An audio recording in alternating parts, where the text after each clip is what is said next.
probably one of the nicest houses on this particular corner right here, as far as it being a brick home and everything.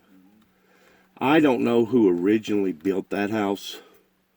I just know this, that whenever I was a child, at about the age of 10, whenever I was at the age of 10, I was doing things around in the neighborhood that 15 and 16-year-olds was doing.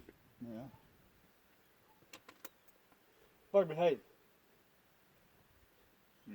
Does that make any sense to you? Yeah, I've been doing some things myself when I was a little younger. I ain't just talking about mowing the yard. I'm talking about driving tractors and driving 2-ton trucks and being around heavy-duty equipment whenever I was 10, 11 years old. In other words, I had to become a grown man whenever my childhood got stolen down here. Okay? But that house that Ricky Simmons is living at right now, before he moved there, Ed lived there. Ed Simmons, his father, lived there. I was here when he was living. Okay, do you remember who was living there before Ed was living there? Nope. Well, I do. No. And the person that was living there then was the person that had this tavern down the road here. Dan Simmons. Okay. Which I think Dan Simmons is either the uncle Brother. or a brother to Ed Simmons, the way that I understand it. All right, but whenever I was about 10 years old, we was all hauling hay, and God only knows, that big old barn over there where Hayden and McRae used to live, they're both dead now, but the big old white barn back there, I couldn't tell you the amount of times that I've been inside that barn hauling hay all day long for Mr. and Mrs. McRae. Sometimes they would treat us decent towards paying us right. Sometimes they wouldn't. It just depended upon how they counted the count and what they seen that day towards whether or not it was fair or not fair. But the point that I'm trying to make is that whenever Dan was living in that house right there, there used to be a big barn over there.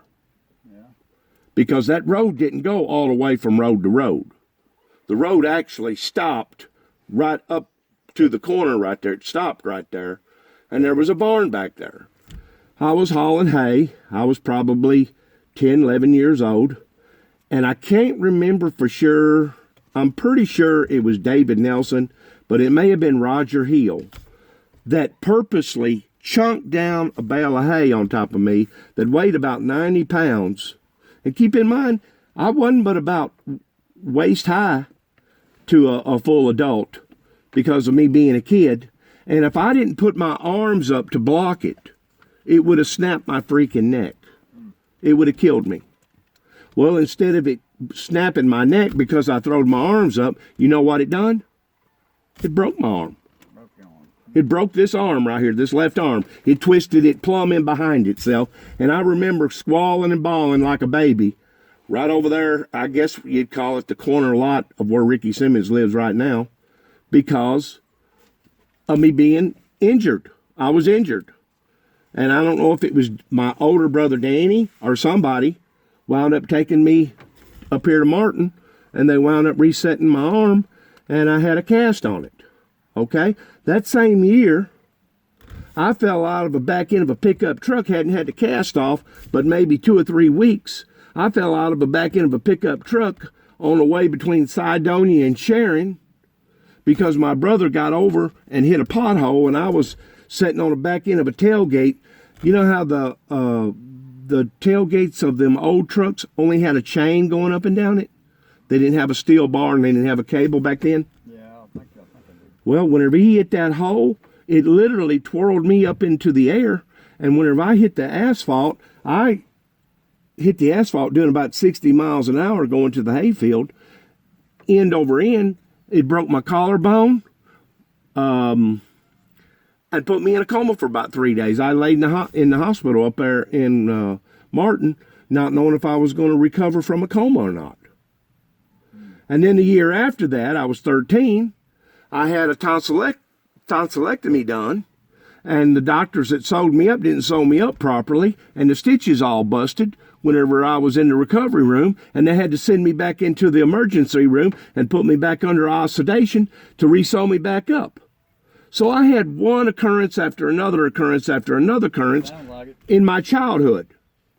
But the point that I'm trying to make is this whole region, this whole area, has a whole lot of sentimental value to me.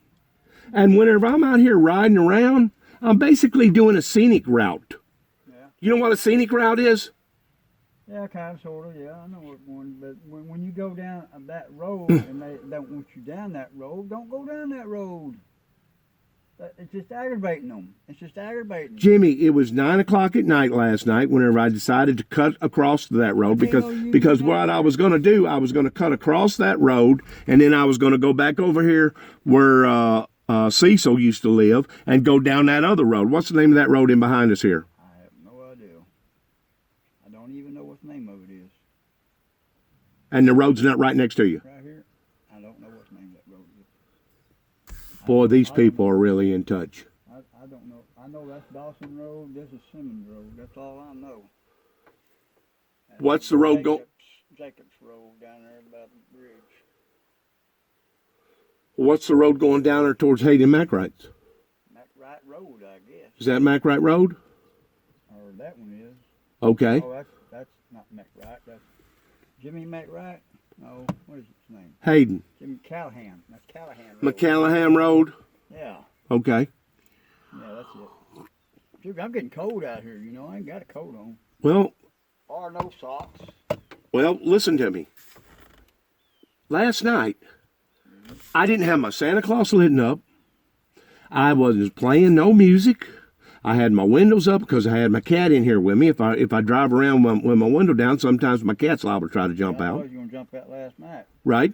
But I wasn't agitating or aggravating nobody. I was driving down that road, and I wanted to take a shortcut towards going over here in behind this road because I pretty well knew that you was already asleep.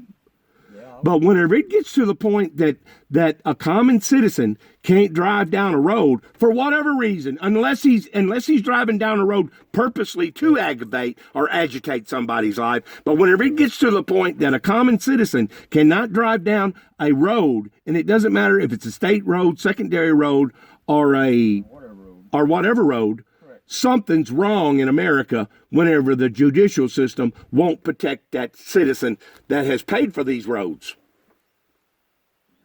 I've got deep roots here. I've got a whole lot deeper roots than the Dawson family. I've got deeper roots than the Simmonses family. Oh, well. You can go right up there at the cemetery, and our people was here. The Jacksons and the Davises was here before the Simmonses was. So who do you think has paid for these roads throughout 150, 200 years? I don't know. My family members have. They pay taxes. I guess everybody around here, the Sweats and everybody. Everybody has. Yeah. So don't nobody have no right to tell nobody towards what road that you can go up and down unless you're driving down the road purposely to agitate or aggravate somebody's life, in which that's not the case. That is not the case, especially whenever it's 9 o'clock at night. Hell, he had to be out looking. Or somebody in those next two houses must have identified my vehicle, because you have to admit, Jimmy, my vehicle sticks out like a turd in a toilet bowl. It ain't like that I'm trying to be discreet. Well, I know. You must have been driving awful damn slow or something. I don't know. It don't matter. It's a secondary road. Yeah. Maybe I stopped because of an animal. Maybe a dog pulled out in front of me. I don't know. I'm getting cold out here. I know that. But if you didn't come out there last night, Yeah. because I contacted you, that deputy that had done already made up his mind towards favoring towards that idiot down the road versus me, I'd have probably wound up going to jail last night if you didn't wind up showing up down there. And then whenever he made that comment, He said if you go down that road one more time, he's going to get you for stalking. and he can't do that. He ain't the judge. He ain't the judge. He's not the judge, Jimmy. And it'd be different if I was stalking somebody, and I'm not. But the bottom line is, me, you, and the cop both, all three of us heard Josh Sheffield holler out, "I'll kill that son of a bitch."